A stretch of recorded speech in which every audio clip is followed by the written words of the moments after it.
Welcome to the Men on Purpose podcast, featuring dynamic conversations with emerging and established visionary men on purpose. Thanks for joining us today as we celebrate the men on purpose who are committed, creative, courageous changemakers, living their best, most fulfilling life possible. Now, here's the host of Men on Purpose, Ian Lobas. All right, Dr. Doug Steinbrech, let's do this, man. This is going to be a really interesting one, really good one. I'm excited. I've been excited about this since you booked like a couple weeks ago. I've never talked about this with anybody of your stature and your expertise. So I'm very curious. So start us off, man. Tell us who you are and the whole genesis of this thing, how this whole thing got started. Yeah. So who I am is I'm a plastic surgeon, but I have a unique area. It's aesthetic plastic surgery for men. And the way it started out was quiet little kid, grew up in a middle-class house in a small town in Iowa, and didn't really have any, role models in medicine, didn't know any doctors, nobody. And I honestly, 800 people in my little town of Solon, Iowa. I did hi everybody in Solon. I didn't think that anyone from a small town could go to medical school. I thought medical school was for the kids that were from Chicago, or the kids that were from Minneapolis or New York or Los Angeles. So we were all kind of farmer kids. So I ended up going to my local university, and I met some other kids that had parents that were doctors, and they said, your father doesn't have to be a doctor. Your mother doesn't have to be a doctor. You too can just go to medical school. So I studied really hard, and I ended up finishing up medical school, and then I moved to New York.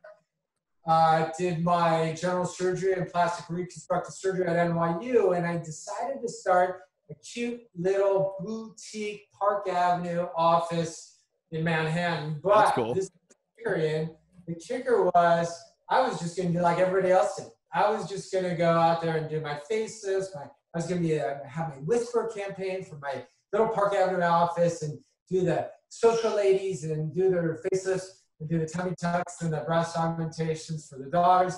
But the thing is there's so many plastic surgeons in New York that, it was quiet. I could hear crickets. Yeah. And I thought, wow, this is so weird. I've worked my life off to attain this goal. And if I just build it, they will come. And I wasn't feeling it. I knew I had that. I was driven enough. I knew I was hardworking enough. I knew I had great training. NYU is one of the greatest programs for plastic surgery in the country. And so I knew I had the right training, but it's just like things weren't happening. And what I did was I read a great book, and it was Blue Ocean Strategy. And it was about doing something different. You know that book. Yeah. Well, let me ask you something real quick. I just want to dive into a limiting belief. Two of them, actually. One is the small town like that. Was that reinforced? Was that talked about that like kids from here don't go places? You get your farm job or your factory job, you kind of sit tight. Like, what was it that didn't crush you? That kind of got you one thinking? Of the things was, you really didn't have the role models of people that said, you can go out there, you can be an entrepreneur. There were no entrepreneurs. Right. Forget about that. And there are very few professionals. We had a couple kids where their parent maybe was one of the professors at the local university, but not really. Most of the parents were farmers, and they're or factory workers, right, or worked in a meat packing plant.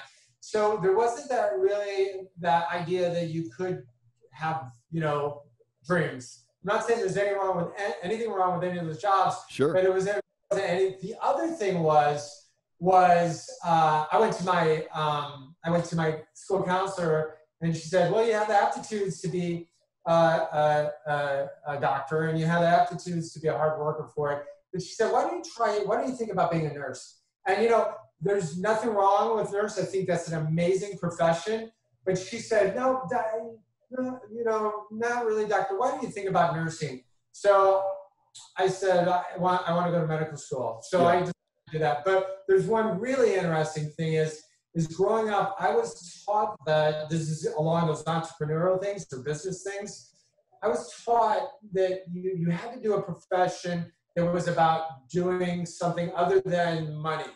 or like being a banker or doing finance or something that was just about making money. I sort of was taught that that wasn't something that you did. And I realize now that I've become an entrepreneur that I started a company. I bought a medical device company that I can talk about later. Yeah. I've started 3 different medical practices in 3 different cities. And I've realized that, you know what? Those bankers, the lawyers, the attorneys, the accountants, the bookkeepers, the real estate agents, all those people have helped me so much. And the bankers and the bookkeepers and accountants have helped me have my dream to start companies that I never would have had the ability to. So I think back to all those other kids in a small town, and you have parents or you have cousins that say, you know, you want to do something that's not necessarily money just to make money or money that's to deal with money. Sure. Those people are dream makers. And, you know, I could start crying if I think how much I appreciate my banker giving me a loan that, you know, that has helped me launch a business. Kickstarter, Another piece of the puzzle of the kind of mini empire that we're trying to create. Yeah, that's so awesome. There's so much in there that we could really like break apart. It's I am truly fascinated with what you do. I'm really fascinated by plastic surgery. I'm fascinated by the really good plastic surgery, and I'm really fascinated by the bad plastic surgery. And it's horrifying. you know, I have a business that's based out of Beverly Hills. And so you get to see some really cool juxtaposition or maybe dichotomy of the good and the not so good. Like the Groupon plastic surgery and then your type of plastic surgery. You know what I mean? Like a 2-for-1. my favorite Groupon story is somebody down the road did Groupon on injection in your lips, but they were starting to the practice, you know? Yeah. They said, we're going to do this special, and they made it less than the actual cost of the product, like where they're losing money to have this money to get people on their list, right? It was a loser. And so this person didn't even know how to do it correctly. And there was just a sea of people walking out, a line of people walking out the doors, and I saw like 4 of them that had 2 earthworms, one on top of the other, because there's a shape that you have to make with a lip. Squirted one right across another, and it looks like 2 earthworms having sex on top of the lips. This is the way you inject it. It does not look pretty, and I used a lot of there's a dissolving agent. I was going to ask, is that reversible? Hyaluronidase. I used a lot of dissolving agent, and I wanted to thank that person that did Groupon, because it gave me a lot of business, because all those patients stayed with me to do like more. Sure. Well, let me ask you something on that. I see these like Instagram posts, or even like when I'm in LA, I see these women, and nobody specific that I know, just walking down the street. I saw this lady pull up on Cannon Drive in a gorgeous new Lamborghini, and I'm like, I look over, I was like, oh, cool car, you know, semi-attractive woman. Like I saw from like right here, but when I got her lips in view, whoa! It shocked me. It shocked me how big, and like it looks like you got punched in the mouth, and like it's swollen. Yeah. And I feel like that's the association that, I mean, maybe that's why I make, because I was a rough and tumble little kid. But what is the appeal? And obviously, you do men's stuff. I have seen men with too big of lips on them too. But what's the appeal there? Yeah, what is that? It's the DSLs. But the thing is, you know, oh yeah, I know what that's for. Okay. Yeah. I'm not going to go any further. Nope. I think this is rated G. No, you can do anything you want. This can be an X-rated show if you need to be. what happened? I'll let you lead the way. What happens is there's a gradient from Paris to London to New York to the Midwest and on to California. Yeah. And it gets more extreme as it goes along. Very subtle in Paris and New York a little more. And then once you get out to LA, it hits Beverly Hills, then it takes a sharp right down to Orange County. And then what starts out as pretty little pears for your breast augmentation in Europe quickly turns to oranges in Beverly Hills, and then to grapefruits in Canada. down in Orange County. And then when you get down to Tijuana, it goes. It's out of control. So there is a gradient. That's one thing. And the other thing is there's a feeling of like if people aren't noticed. In New York, people don't want to be noticed. In California, sometimes, and I love my California patients. Sure. Sometimes some of the women, if they're not noticed, if people then notice that they have plastic surgery, and they sometimes feel like they didn't get their money worth. Those aren't my patients. I have more men's patients. Not being misogynistic. Yeah, they're totally. Good women, bad men. None of that. Sure. No judgments. But sometimes there's that feeling that bigger is better. In Texas, we always joke around. Everything's big in Texas. Yeah. So for us, and so are the booties. And same thing in California. Sometimes people want to have that noticed look. Extreme. On the East Coast. But my place is, I was going to say, my place in Beverly Hills is right on North Bedford. So I'm probably. Oh, yeah. Yeah. I mean, we're at Cannon and, well, if you turn off of South Santa Monica onto Cannon, going like down like the avenue there. So like you're over by Wally's. Yeah. I mean, we're the first block in.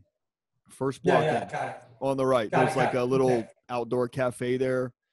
And so, dude, there's so many questions I can ask you with that. Hold on. All right. Ego and psychology. Hold that thought. Ego and psychology. Let me go back for a second. There's a question that I have about like your confidence. So what I'm gonna get from people listening to this is, well, of course the guy is successful. Like I have some friends of mine that will challenge me on every guest, and I love it. It's very constructive, very, very like loving. Yeah. And of course, a doctor of your caliber, right? As trained as you are, of course you're smart enough to start a business. Of course you're smart enough to run a very successful practice. I don't buy that at all. I don't buy that at all. I know some very successful doctors who are bad business dudes. Could not turn a profit if their life depended on it. Exactly. So what's the difference there? The thing is first of all, you have to be talented, but there are a lot of very talented surgeons that take over an incredibly successful busy practice, and then they immediately drive it into the ground. Why is that? And the reason is they just think all it is about how good they do the surgery, but it's not. Surgery is a business, and when we have a business, we break it down. A business is great quality product. It's research and development. It's getting your message out. That's called marketing. Right. Also, is a service industry, so it has to have great service department. But then you need practice development. So you need each one of those things, like any other business, to be able to grow. And if you've seen a lot of people that are good, they're horrible surgeons, and they have crazy good, or they have successful practices, and they're just a chop shop, and really bad, mediocre results. But how does it last though? How does that last? I mean, I look at some people. I was at Beverly Hills Medical Center or Plaza or something. And I saw some, I was not inside. I was out on the streets. I don't know if there people were coming, but I mean, I saw some, what you would describe as chop shop, man, like rough. So this is where the ego and psychology comes in. Like, how do those people stay in business? Who's referring those them? people? I'll tell you, I'll tell you how they do it is because they're plastic surgery vampires. They don't live on repeat patients. They don't live on referrals from other patients or other doctors. They live completely on Instagram. And this is really this is a whole nother subject. Sure. You don't need to dive into it, but I'll just give you a little piece of it. Please do. Is everything's changed. No one now they judge how good your surgery is by how many Instagram followers you have, which is really dangerous. Because people aren't even looking at before and after results. They're just seeing how many followers, and you can have fake followers, who knows? But they're just seeing how many followers or how interesting or how many TikTok dances you do. Yeah. And that's you're deciding to pick out who their doctor is. Damn. Instead of the education, where they studied, what societies they belong to, if they even publish or speak, have speaking engagements. Sure. A lot of people Beverly Hills, they don't go to any meetings. They don't talk. They have no national or international reputation. Everything is done by their Instagram. They have very sleek Instagram campaigns. They have horrible reviews. Yeah. And they have horrible Glassdoor, you know, the ones where all their employees say, like, Ron, this is a scam house. Right. Everyone's unhappy. This is a dodgy doctor. But they still do good business because they're what I call vampire surgeons or vampire dermatologists. And they just keep on living off new, fresh bodies, fresh Instagram bodies. So it's kind of sad. It's interesting you say that. Now I want to know, I'm still psychology and ego over here. We're going to talk about that. Yeah. I want to know, like, what do people, in your opinion, and people that you like, does somebody come to you and say, hey, Dr. Doug, look, I want to get this done, but I'm really scared. Like, can you walk me through this? This is my face. Yeah. This is my face. Like, what if you mess it up? What if you have a bad day? What if you have a tremor in your hand? Like, what if you mess me up? Like, how do you, that's the part that I've never considered plastic surgery, but I'm also 38. Sure. So like, I would be really nervous that you would have I'd be the bad day, not to be negative, but like the bad day that you've had in the last 3 years, that day. And now I'm walking out like those people on Botched. You know what I mean? Sure. Well, first things first is you try and develop consistency. You develop consistency in how you choose which patients you're going to pick in terms of anatomy that will be successful anatomy for the surgery. I'm a businessman like everyone else. I under-promise and over-deliver. I set my patients' expectations correctly afterwards. And then I make sure I get enough sleep, no drugs, no bad stuff, don't do everything in moderation. And I'm an early to bed, early riser person. I'm very consistent about that. I always get the right amount of sleep.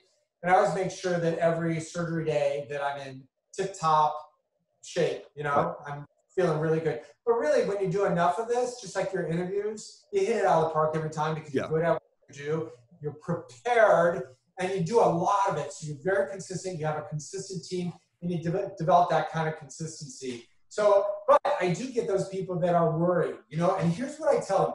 For most of my patients are total torso transformations. They're torso tucks or daddy do-overs for guys that have gotten a little overweight. They now have that mushroom top. They have that muffin top going around their waist. They don't really need a body lift, but they need to tuck the shirt into their pants. So what that is it's two things. It's doing a torso tuck, which is tucking the skin in all the way around, either 270 or 360 circumferential, or we're just sucking out the bad fat and putting in good areas. That's body banging. We will get to this. Okay. But people know that I do a lot of this and that I am consistent about that. And because we do a lot of it, we get really good at this. But this is what I'm getting to. I just got off the phone. The kid is 23 years old. He lost over 100 pounds. Oh. And because of my YouTube videos where I deal with these, I love these transformations where these kids, Ian, they have lost 100, 200 pounds when they come and see me. We snip off the skin and we change their lives forever. So what my plan is, I say, hey, listen, bro, we are not doing this for how you're going to look in a swimsuit on the 4th of July. I have a much bigger plan for you. Yeah. Your body is aging this way. These fat pockets are just going to get worse. They're going to get bigger. Sooner or later, you're going to wonder how you turned out to look like Uncle Charlie on the beach with the big body and the skinny little legs. Right. It's Mother Nature's fault. She packed in these areas of fat when you're a caveman to just survive the winter. We don't need that anymore. We don't live in caves. So what I'm going to do is I'm going to do a total torso transformation. I'm going to take all the bad fat. I'm going to body bake it into your shoulders, your traps, and your chest, in your butt. But we're going to take it all out of the middle. And we turn people into an egg shape, into a swimmer's body with a V for the rest of their life. So that now we reset the tissues and their body's going to age like a 20-year-old, like Benjamin Button, like a 20-year-old for the rest of their life, instead of just these pockets getting bigger with the hormonal changes and ending up like Uncle Charlie on the beach. So I tell them that's what we need to do. We need to change the trajectory of how you're going to age, and your body's going to age for the rest of your life. All right. So how do you that's I've always been fascinated by that. So you take the fat out, let's say the love handles and the gut and like the back fat and all that stuff. Yes. How does it, I almost feel like it's like a recycling machine. Like, how does it not pop back up there? How does it not just, you eat a bunch of ice cream and then if, like, I know it's right. Hold on. Okay, I got so many questions the whole for you. thing to you. And this is, remember when before we got on here, I was saying that I'm really excited because I stumbled onto something. There are like these things that you always hear your mom always told you, if it's too good, if it sounds too good. Yeah. Is it, right? Well, I stumbled on something that sounds to be too good to be true, but it actually is really true. And that's why some days we're operating, that's why we're booked out until April for surgery. And we're booked out with consults until moving into May. And that's why we're doing a lot of surgery in 3 different cities now. We're looking at our 5th surgery, our 5th city, our 4th and 5th surgery we're doing research on. Because what I developed is a thing called body banking. Just taking out that bad fat, like I said before, but here are the rules. When you old-fashioned liposuction, the guy on Park Avenue used to suck out the fat, throw it out the back window. Guess what? After you have ice cream, you're watching Netflix, a year later, and you're having a bowl of ice cream. Oh, I had liposuction, so this ain't gonna hit me. Well, guess what? You have a year of that. That ice cream is gonna it's not gonna pass through you like a magic wand. That ice cream is gonna find new fat cells, pre-existing fat cells in new places. Oh. Fat, inner, outer thighs. You probably had an Aunt Susie that said, I had liposuction and I never used to have fat around my thighs. Now my thighs got fat. And the plastic surgeon says, no, that is wrong. That doesn't really, yeah, of course it happens. Right. You need to be a rocket scientist.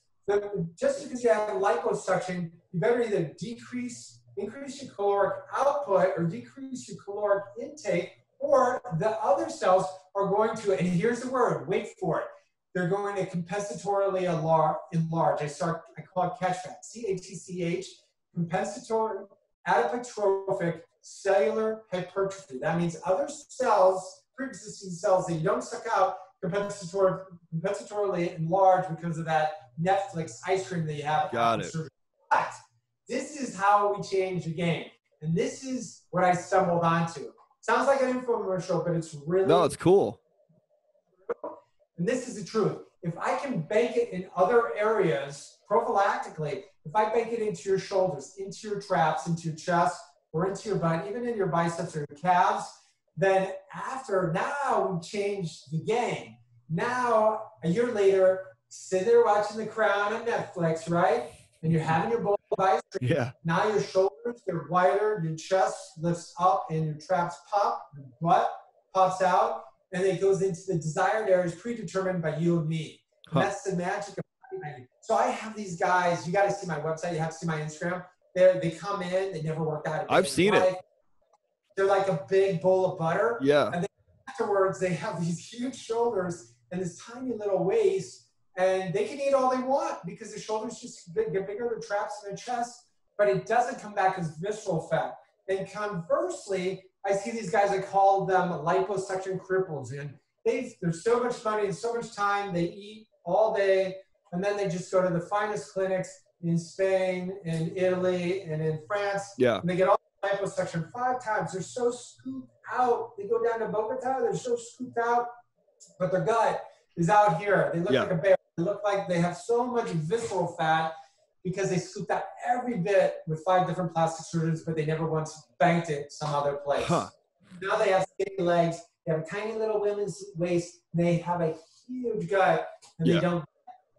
So how do you actually, there obviously what we're talking about here is a habit, a mindset change. I mean, are you speaking with these guys about like I think about The Biggest Loser, or I think about the Extreme Makeover, like, in our coaching business, a lot of people come to us and say, look, man, I want to coach with you, but I've coached before and it's not effective. And I'll say, well, here's the problem. When you coached before, they gave you a bunch of activities to do on the external that add skills and shit on the external, but they did not shift and change the mind wiring, the brain wiring inside, the traumas and the bullshit that you went through in your life that actually shapes your choices in the present moment. We do that first. We start to work on you from the inside, and then we'll apply some skills from the outside. That's it. Do you go through something like that with them? I will. If they have issues, they have stopped them. Like so many of my kids, they come from a house. I always check to see what the vowel is on the end. You know, it's either Lavello or Antino or this Summertime, because they have beautiful Italian parents. Beautiful. I'm German, so I never got any. Never got any of that food love. And their mothers, mama and papa, I love you. Eat everything on your plate. You know, and love by food. And so these guys come in and they're like muscle. They have these huge biceps, this huge chest, and then they're just dripping skin because they finally got to college. Oh, yeah. They found girls, or they found boys, they found whatever they want to have sex with, and they realized mom's not here to feed me. And if I actually go to the gym and I don't eat as much as mom used to shove down my throat, that they lose all this weight and they have all this sexy muscle on, but I have the easy part. I just snip out the skin. So that's part of it, is getting them out of their old habits and starting to get them into new habits. I had one guy in that his boyfriend brought him. They both turned 60, and the one boyfriend was a gymster. It was like all beefy and buff. And his boyfriend was like the intellectual nuthead that was the finance guy. And he's like, oh man, he's kind of chubby, never worked out, never went to the gym in his life. So I did bodybuilding, I changed everything, I put it all in the right order. And at 59, 60 years old, the boyfriend kissed me on the cheek because he said, I can't get my husband to stop going to the gym. He never gone to the gym in his life. Now he goes 3-4 times a week. Yeah. He started becoming a gym nut at the age of 60. That's so cool. It was, I call it the 180 mind shift. Yeah. Like if you think a certain way, it's got to be this way or the highway. And all the evidence around you points that that's not what's working for you. You have to do a 180 flip. Everything the way you thought the world works, you got to turn it around and reverse it, because what you're doing ain't working. You find that most people come to you because they've tried so much and they can't do it, or they're like that example that you just gave where you're like, look, the guy's never really been in the gym before. But I know there's probably times in your life, times in my life, like if I could see the results that I'll get in 6 months if I commit to this thing 3 or 4 times a week, I'll go. Yeah. But other than that, I want to know that I'm going to look like this, or I'm going to feel like that. Other than that, it's not worth it, because the pleasure I'm getting from just watching Netflix when I get home and binging is way better than going to the gym and busting my butt and sore muscles. And that's one of the things. That's where we have our 5 different iconotypes. And the first one is the male model. The second one is the dad. So I'm going to get to the daddy. Yep. The athletic daddy. The third one is the bodybuilder. The fourth one is the CEO. And then the fifth one is, we call it the biggest winner. It's based on the biggest loser, trademarking. So the one you're talking about is the athletic dad. That's where we do the daddy dealers. That's the guy who's 20 years old. He's at New York Sports, or he's at Equinox. He's on, that Equinox that's on top at Century City, that's on top of the roof that everybody's. Oh, yeah. Yeah, the pool. So all those guys look great. They got all this testosterone. They're nailing all these chicks. They're having sex with boys. But they, once they settle down, they start working on the job, and they have kids. They don't pay attention to their bodies. They get a little bit chubby. They get a little fat, and then their testosterone, estrogen changes. Yep. And so I work with a lot of these guys. They come and see me because now the kids are going off to school and they want to get their body back. So they need a little kickstart, because some of that, like I said, ain't going to go anywhere because their hormones have changed. It's that we call caveman fat. So I take that and put it in the right direction. Now they're kicked back to their 28 years old again. Now they get supercharged and they're so excited. Then they go back to the gym and then they work on it and they finish off the rest of the belly fat. That's so interesting. Caveman fat. Yeah. Caveman fat. I wonder about that. All right, let's think about it. This is good to unpack. I'm sorry to use that word. No, please do it. Hate that word. Unpack. Did you notice I didn't say unpack earlier? I absolutely do not like that word either. Yep. I'm avoiding the unpack word. Yep. It's the most overused buzzword of 2020. Yeah. I agree. Okay, unpack. So the thing is here's how the caveman thing developed. Well, when caveman, like you're 20, with the caveman, the dad was like 15, 16 years old because that's when, that's when they had babies. As soon as it could kind of like get it in, you know what I'm saying? Yeah. You make a baby. He did it as quickly as possible because really we only lived until we were 33 years old. So the 20-year-old is made really lean, lots of testosterone, run out and get that deer or that bear, drag it back to the cave. But when he gets back to the cave, the first one is going to be eat is Mr. Caveman. He's going to give a little to his wife so that she can feed the baby because they know that they need to do that. But over in the corner are grandma and grandpa. How old are they? They're about 32, 33. But guess what? Mother Nature knew that this dynamic was happening. Grandma and grandpa are important because when dad's out looking for food, they can keep an eye from the wolves and predators on the caves or something. They're not dead yet, but they're not going to get to eat because the caveman's going to eat all the food. Grandma and grandpa are going to starve for the winter. So Mother Nature programmed in dialing things up and dialing things out. So that when you turn 33 as a cave person, way back then, you start to get this extra fat to survive the winter. You don't need to be as thin because your son's getting the bear, you're staying home watching the kids. So that same thing has carried over to us now, but you're 33 years old now, you're 34.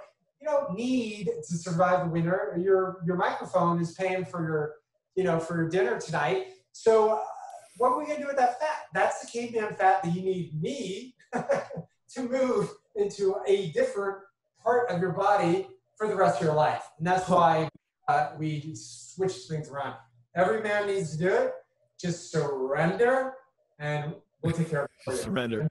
That was a good. That was a good unpacking. That was a good unpacking. Was it? Yeah, you like that, didn't you? So now I'm curious as you talk a lot about you mentioned testosterone going down. What do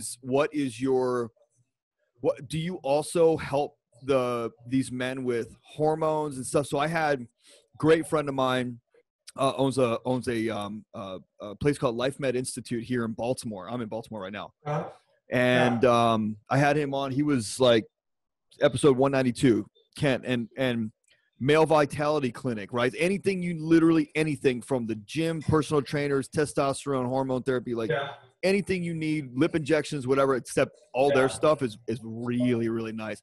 What is your thought on the T levels and changing that with somebody? Like, do you do on the exterior? Let's just call it exterior, right? Yeah. So there's HRT, there's hormone replacement. Right. What I have a thought sheet that's as big as this wall. It's a whiteboard, and my whole space is men's aesthetics. Yeah. And it goes out. It has arrows, so it goes out to all these areas, and it's nutrition. It's lotions and potions. It's education. We just got finished with 68 authors doing our textbook, a men's textbook. So it's education, it's webinars, it's seminars, it's a podcast, and it's also our implant company that we can get to. My company acquired. I created a company. It's called Alpha Aesthetics, and our national brand, where we're putting all our practices all around the country, is Alpha Male Plastic Surgery. So it's all along with that Alpha brand. But as part of it is hair transplants, body implantation, all the nutraceuticals, scar creams, fitness, wearables, all that, anything around men's aesthetics, men's fitness. And one of the things is strapping on hormone therapy, HRT, either hormone pellets or by examining your T levels and then following it. So we're little by little, we're moving into that. We're doing every day I come to work and I'm pushing the needle that much further. And that is on hair transplant and nutraceuticals. And the HRT, I have a guy up in Boston who's gonna come down and be my New York hormone guy. And then we're going to be able to offer that for men. Because after they've had the surgery, they feel so good about things. Like you said, on the inside, they're like, God, I have my new body, I have my new face. Right. I look fantastic, but I'm just not quite as quick in my step as I used to be. Sure. That's where we work on the inside with people. We also have counselors and also looking into men's weight loss centers. That's really cool. I mean, it's a hell of an entrepreneurial journey that you're on. Really, I admire that a lot. Cause you know, there's so many people that, I mean, I coach some Fortune 5,000 guys, Inc. 5,000 guys, and there's so much left that they could be doing. There's so much capability that they have, and they stop. But you know this as well as I do. Yeah. You might be a couple years older than me. Just a couple. I'm much older than you. And so I feel like there's this hindrance, this stop point because of how they feel inside.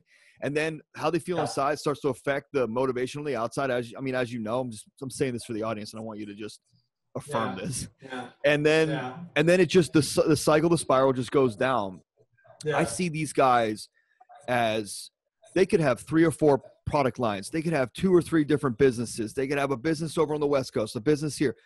But most guys that I know, they just stop at the one because there's so much on their plate.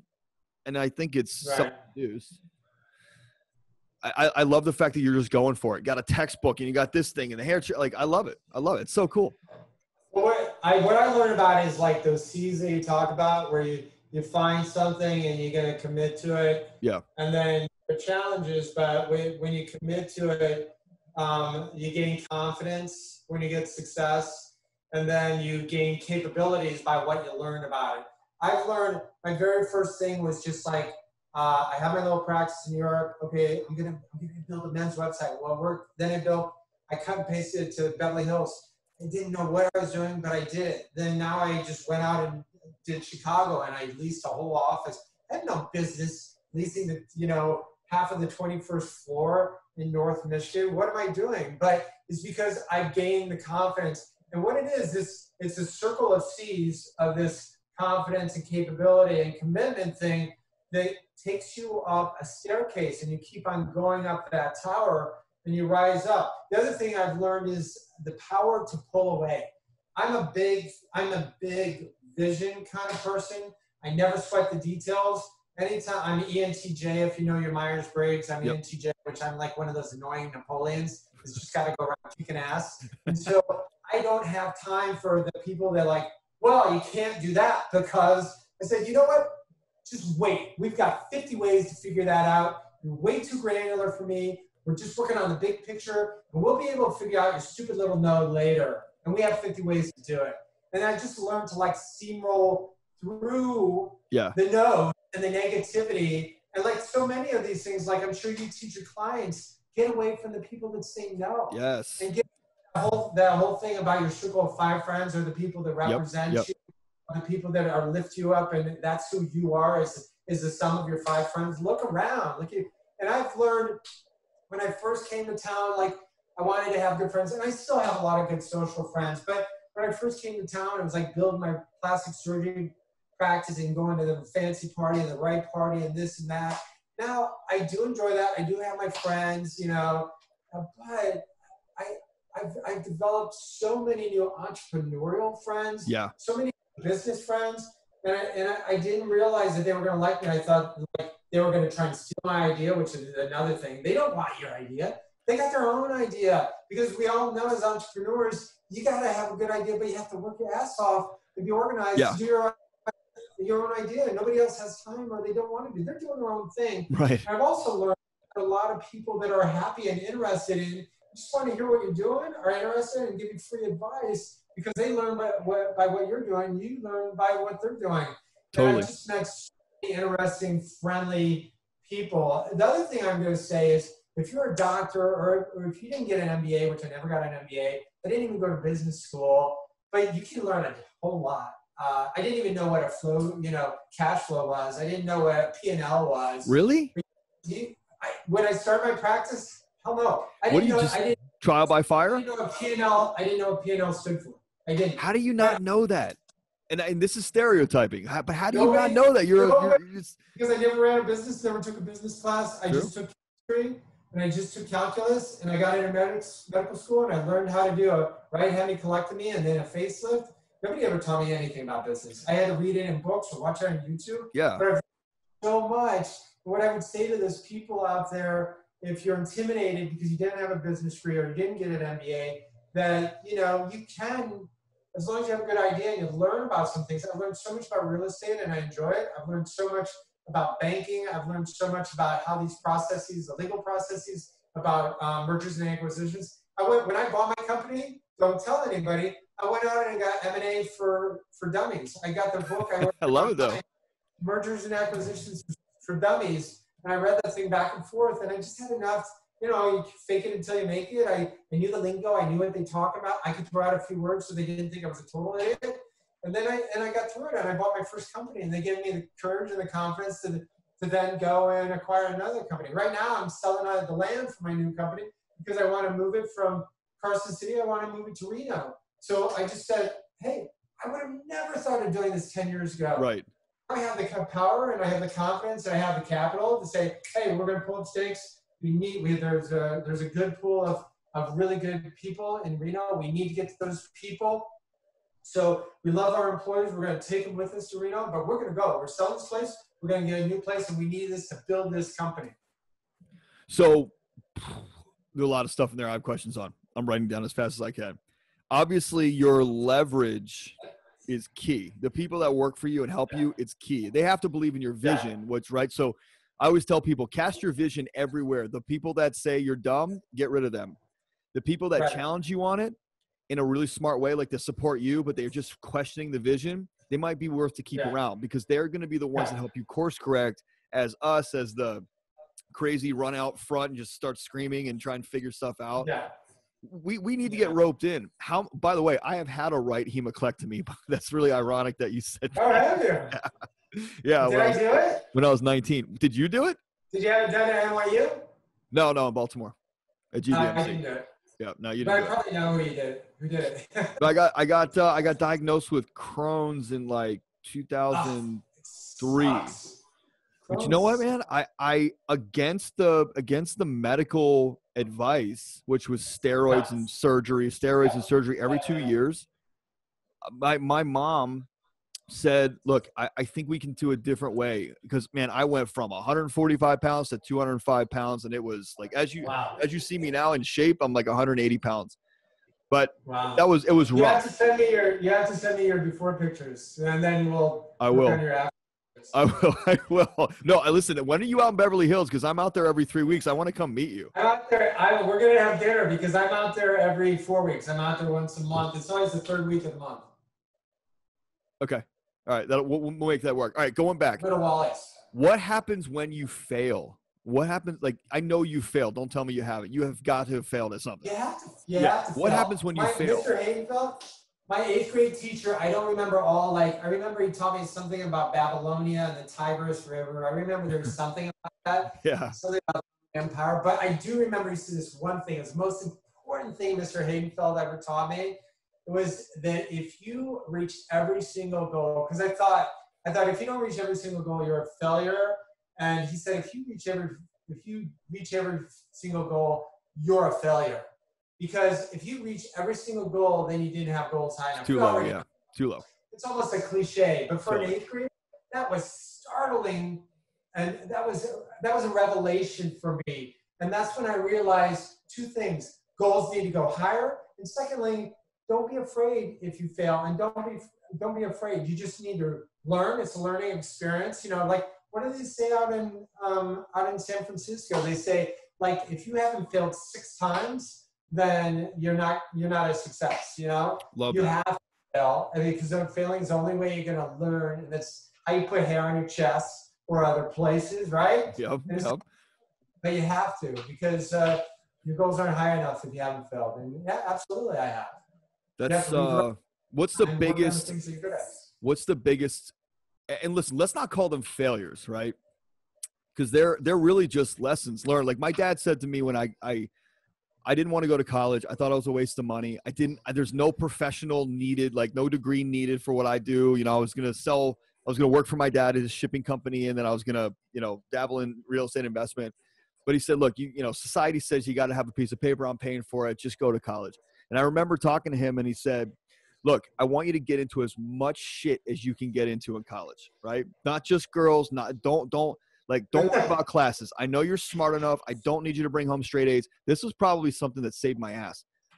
do not bring home straight A's. I know you can do that. Don't bring home straight D's. I know you're better than that. I want you to have a well-rounded education. I want you hanging and partying and going to club events and playing some sports. And, you know, if you want to join a fraternity, like, I want you to have a well-rounded education.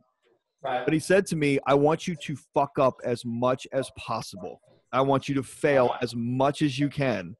And I was like, why? And he said, because that's the only way you learn, son. If the harder it stings, the more you won't go back to that well. Your brain just won't let you. That's just psychology. Yeah. And so I can definitely tell you I made a lot of mistakes in college, a lot of mistakes. And it helped me in my entrepreneurial journey. And now, granted, it's not that I haven't made huge mistakes. I've made huge mistakes in my entrepreneurial journey from my ego, cutting checks that my butt couldn't cash, and from choosing the wrong partners. Wow. Yeah. But that's, you know, that's whatever. Those are big, heavy, stinging lessons. How do you trust all the people, especially in your field where you're heavily regulated, right? Boards. Yeah. How do you trust all the people that you hire to work the front desk and that you hire, like other surgeons that you hire to come into your practice? How do they hold your standard? Because it's your standard that everybody wants. Yeah, that's a great question. It's a tough answer. But the answer is, first of all, I hate to say it, but with the people around you that handle money and handle the responsibility, we have that old saying, it's not what you expect, it's what you inspect. Right. So you just got to make sure that there's reporting, and you have to make sure that there are ways to keep tabs on people. That's the one thing I hate to say it. That's the world we live in. But also, if people know that you're doing it, they're more likely just to do things by the straight and narrow. True. In terms of surgeons, I really invest in the surgeons. I just finished training a surgeon for almost a year now. Fantastic surgeon from NYU that we hope will be one of our next surgeons in one of our next cities. Fantastic kid, great quality, super honest kid, great skills, really good patient care. And over the year, this last year, he's taken such great care of my patients. I know that he'll be the right person to take over that office, whatever office we would put him in.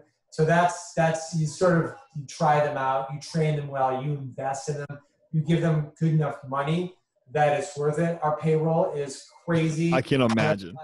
When other plastic surgeons hear my payroll, they have a heart attack. When they hear that my health salesperson is making more than 90% of the rest of the plastic surgeons in the United States, they have a heart attack. I have a heart attack when I see the check being written. I'm sure. It's a business. You want good people around you. You want the right butts on the bus seats, and you have to keep them, and you have to pay them well, and pay them. Not everybody works for money. This is another thing I've learned. It's not just about money. We all think it is, but people want to be appreciated. They want to be respected. We don't allow people to treat people like CRAP around here, and we treat everybody with respect the way we would want to be treated. And people, it's not just about the holiday bonus. It's really about every once in a while I go around and I'll write a thank you note for one of my employees. I'll say, man, that was really awesome. And to them, that's worth more than $100 Starbucks card. It really is. Oh, totally. 100%. That feeds that words of affirmations, love language. Absolutely. Yeah. Absolutely. Love language. What about, in any of my businesses I built, when a high level admin or employees that I hire, they're going to make mistakes. In the medical field, that surgeon is trained, and he's coming out of 12 or 16 years of schooling. So this isn't like a slouch. He is trained in plastic surgery. Yeah. But do you have enough clinical, do you have enough knife time or time on the task that this is a problem with our fellowship. Yeah. We start surgery every day, 3, sometimes 4, sometimes 5 days a week. After COVID, we had 6 days a week. And we routinely do full week surgery camps in Beverly Hills where we just go out and do. I call it summer camp, where we just do a full week of surgery, just surgery. So my fellow, I laugh because when we start at 6 a.m. and we're finishing up the last case at 8 p.m. and we've just done 14 hours of surgery, I turn to him and I'm saying, are you getting enough learning time here? Yeah, exactly. He's like exhausted and he's working 3 times as hard, getting 3 times as much surgical experience. I feel guilty because he's working so hard that like I'm overworking him, but he's here to learn and he's grateful and appreciative for that extra work. But most of the other fellows that are doing fellowships in plastic surgery, like they're done by the end of the day. A lot of them are done at the end of the day, like 4 o'clock or 3 o'clock, or sometimes. So, it's really demanding. He's dead tired when he hits his pillow, but he's grateful and he's getting enough lifetime, guaranteed. I love that. I'm the one doing all the surgery.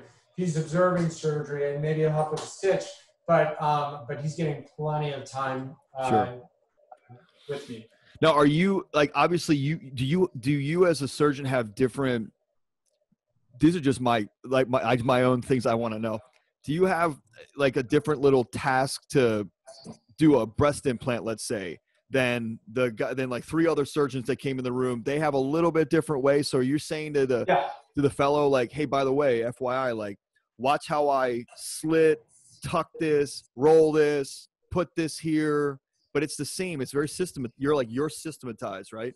Yeah, I have 2 stories. One story is, at first, you just used to think there's just one way of doing things. I went to the most magical residency programs for plastic surgery, that's NYU, because we have a great, amazing department where they do face transplants and also have the training of handling Bellevue, where we were the surgeon there, so we got so much experience. But then we had the benefit of going out to Manhattan, they had all the fancy plastic surgeons of the 90s and the millennial, the Astons, the Bakers, the Tabals, all these guys are famous. And you just went down to every room and you saw how each one did it. You took a little bit from everyone. So as I'm doing the surgery, I can hear each doctor in each room tell me, now, Doug, you put this stitch in this way, you pull this up this way, the other doctor tells me this, just like you hear your mom in one ear and your dad in another ear. And that's the person, I become the amalgamation of it. That's one story. But then the second thing is I went a different route. So I started doing men's surgery. So I'm doing things, forearm implants, abdominal implants, things that have never even been done before. Yeah. I do it on a routine basis. So I had to make a lot of stuff up from anatomy. But I told the patient, look, we're doing something new. I do the same implant here. I'm just going to do it in a different spot. I'll be honest, you're the first person that we're doing that. But now I've done more and more and more of this. And we wrote the textbook on all these new techniques. That's so even cool. though I have that for other things, our 270 torso tucks, all this body banking, it was all new. People haven't really done so much of this before. And I do it in the abs. No one's ever done abdominal highlights with liposol transfer before to get that special highlight. And so we do a lot of this like funky new innovative stuff, but it really works. So when I'm telling people, it's funny, whenever I tell the resident, I say, you know who taught me how to do this? And they'll say, I know, nobody. Because the answer is like, you know who taught me to put on that pec implant? Nobody. You know who taught me to put forearm implant? Nobody. You know who taught me to put in these ab implants? Nobody. And so he's like, I know, nobody. Okay. A forearm implant? I've never heard of that. Well, a lot of these things, I mean, you see guys that have like really great chest, great pecs, and then no calves. Like, they're just skipping leg day. Like, it's just, they have bad genes. That's the best thing for our implant and our implant companies is we're serving a service. Most of the plastic surgery that I do are guys, not just the routine daddy do-overs and the like torso tucks, but it's a lot of people that have had industrial accidents. They've had neuro injuries. They've had strokes. They've had a lot of bodybuilders with muscle tears. There's a certain disease where bodybuilders will the fibers from the where the medial pec plugs in starts to widen and they'll get a gaposis there. People that have Poland's disease, that's where they could be missing their pec muscle or their entire left arm. Wow. Like all these things are things that people think, oh, he's just a plastic surgery, bad person, go to the gym, you're a bad person.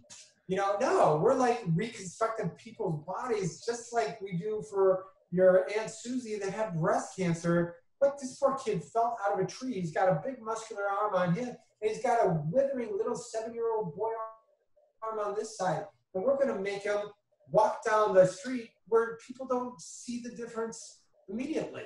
Like, that's a big deal, you know? So it's huge. We're not just bad people that want to make the world look prettier. Right. We actually so a reproductive function.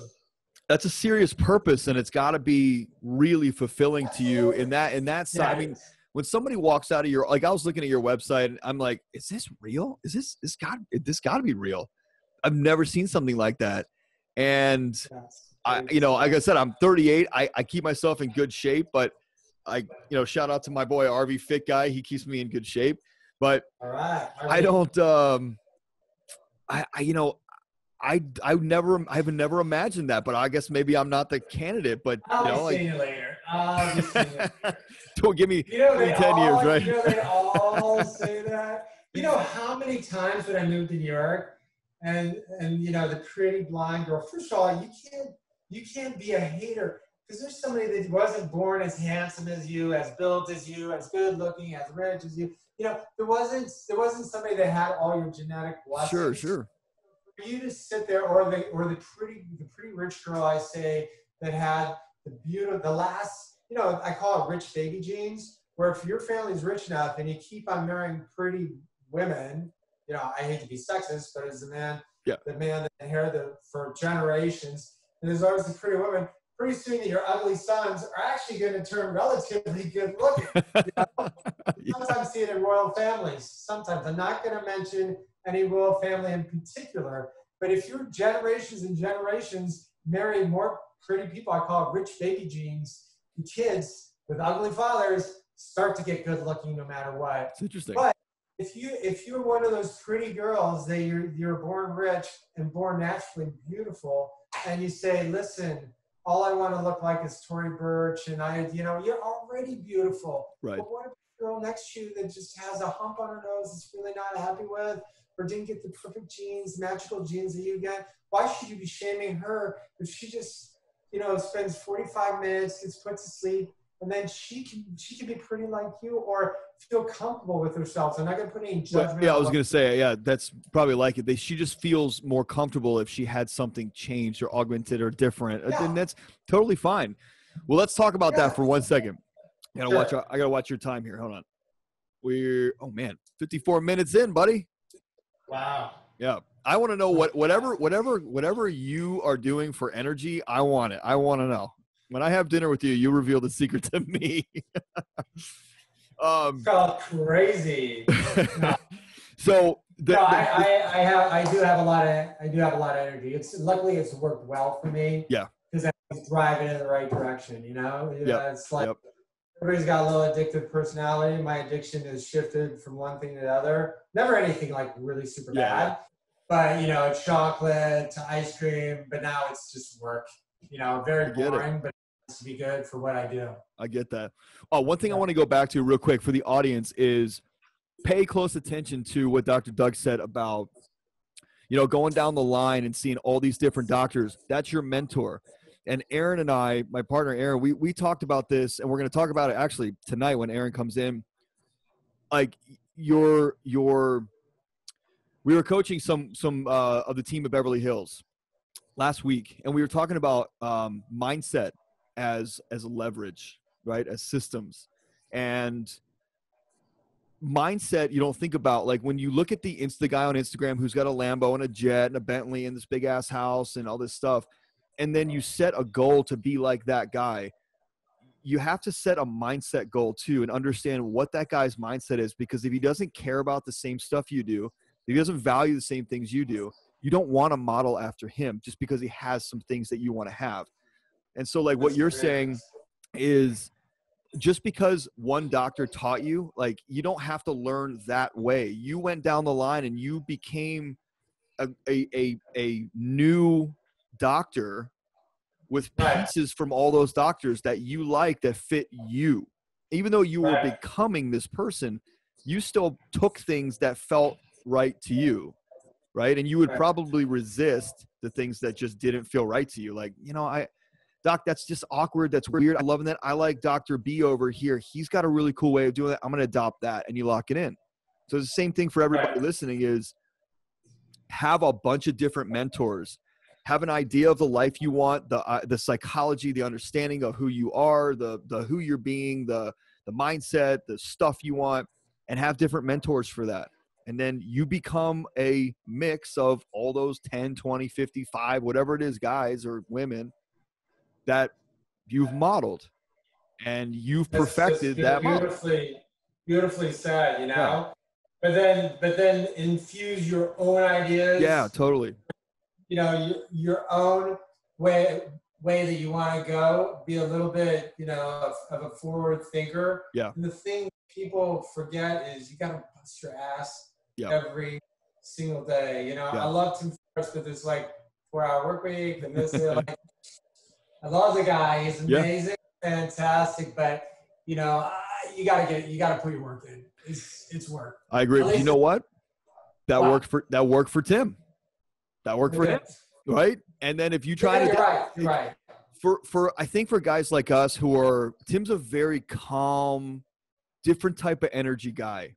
I don't think that the 4-hour work week works for guys like us who are like, let's roll, let's do this, you know? Yeah.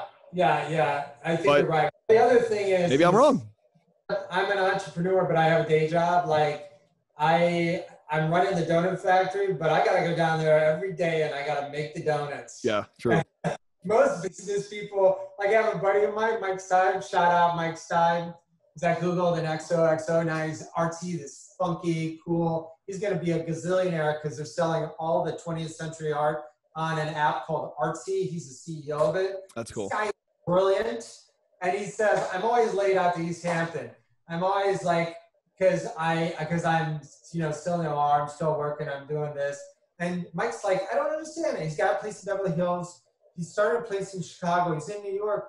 Like, he said, when is Doug going to stop mowing the lawn and start the lawn mowing company? Like, when is he, you know? I'm glad you said that because I was going to ask you that because I want to know, as a surgeon, you're the guy. And you got to train and you got to do all these things. So when are you actually leveraged out to where you can just be the CEO? And I love what I do. I think there may be, I think that there may be some of it that I always do, but at some point I'm going to be able to move the company forward.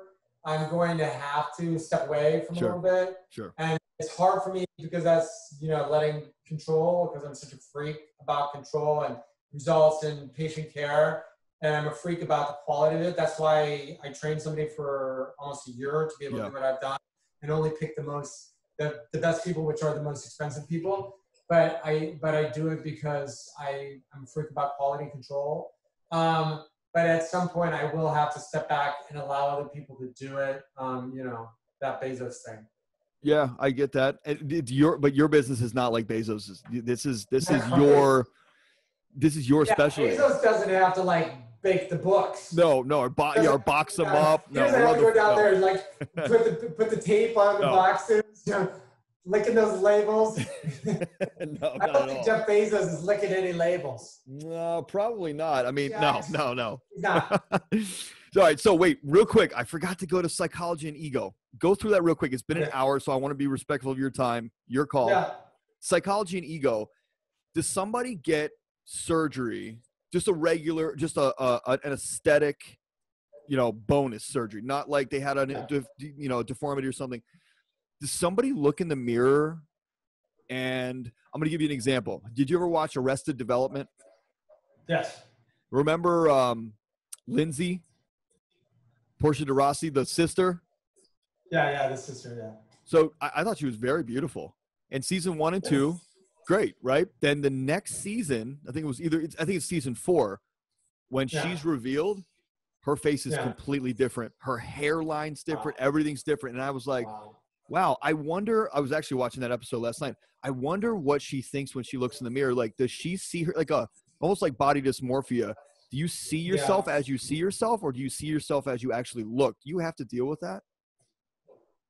with the patients? We deal with a lot of body dysmorphia, and sometimes we even send them out for counseling, and sometimes we even have them clearance for it before they go on to surgery. And a lot of times, 50% of the time, we just say you're not a surgical candidate. Got it. And then they want to pay you full, you know, and then you say, no, you and I disagree on what we think is aesthetically pleasing. Then finally you have to blame it on yourself.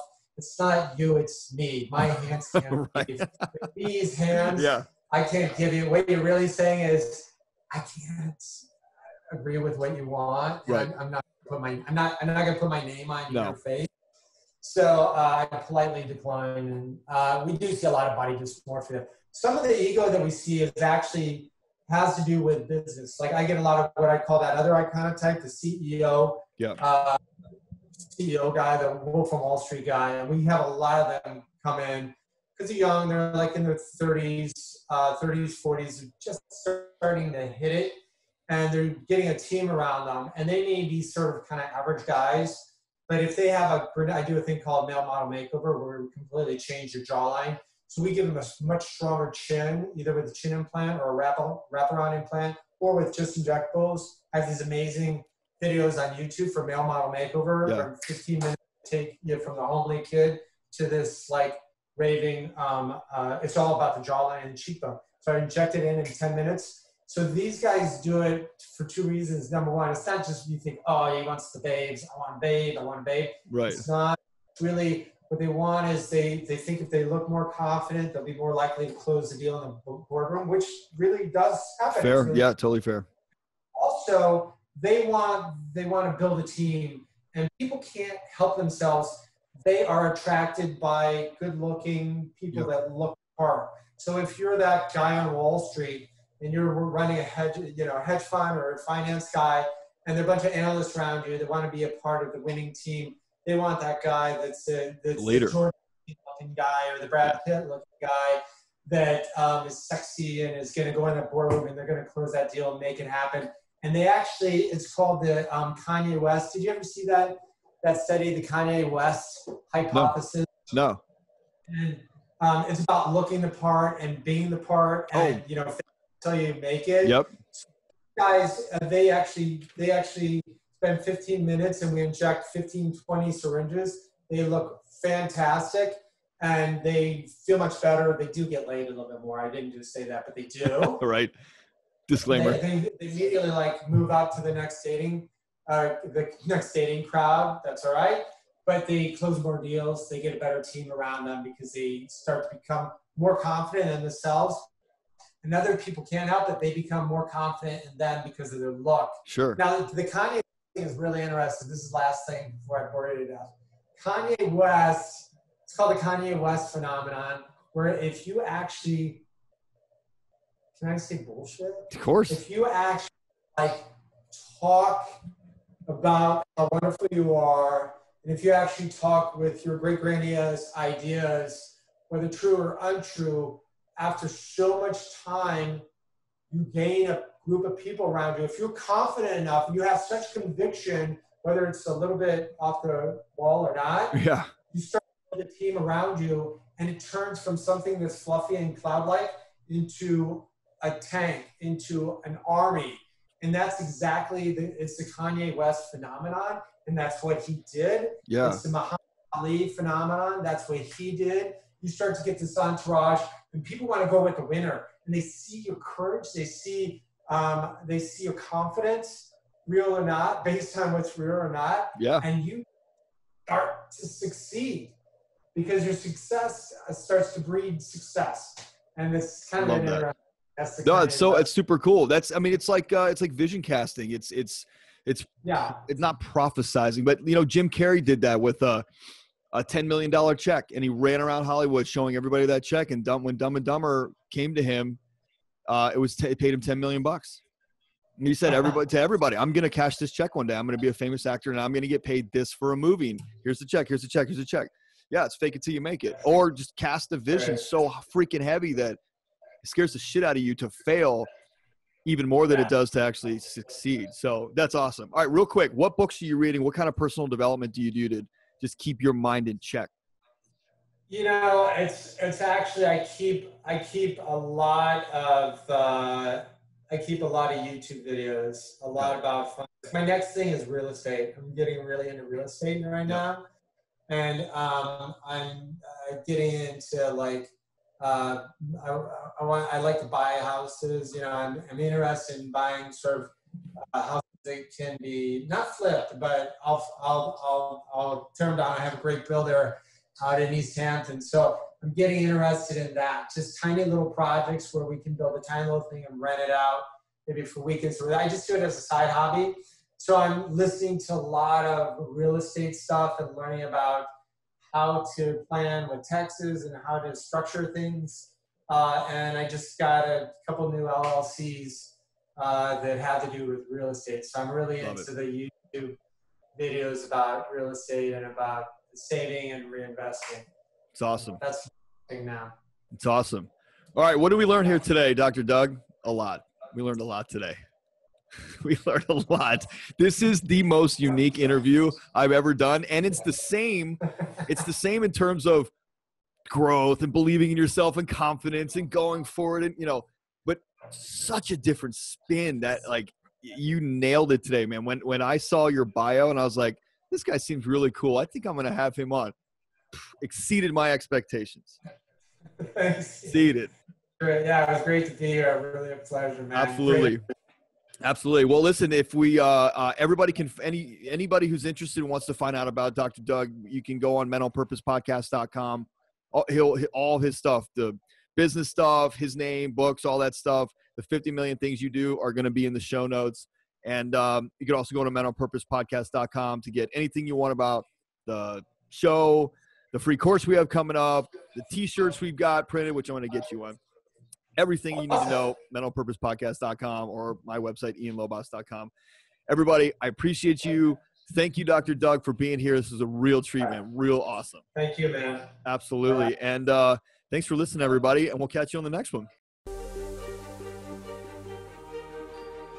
Thanks again for listening to the Men on Purpose podcast, where our mission is to educate, elevate, and activate every man to truly live their best, most fulfilling life possible. To find out more about the podcast, our guests, or becoming a man on purpose, visit menonpurposepodcast.com and choose your most purposeful path forward.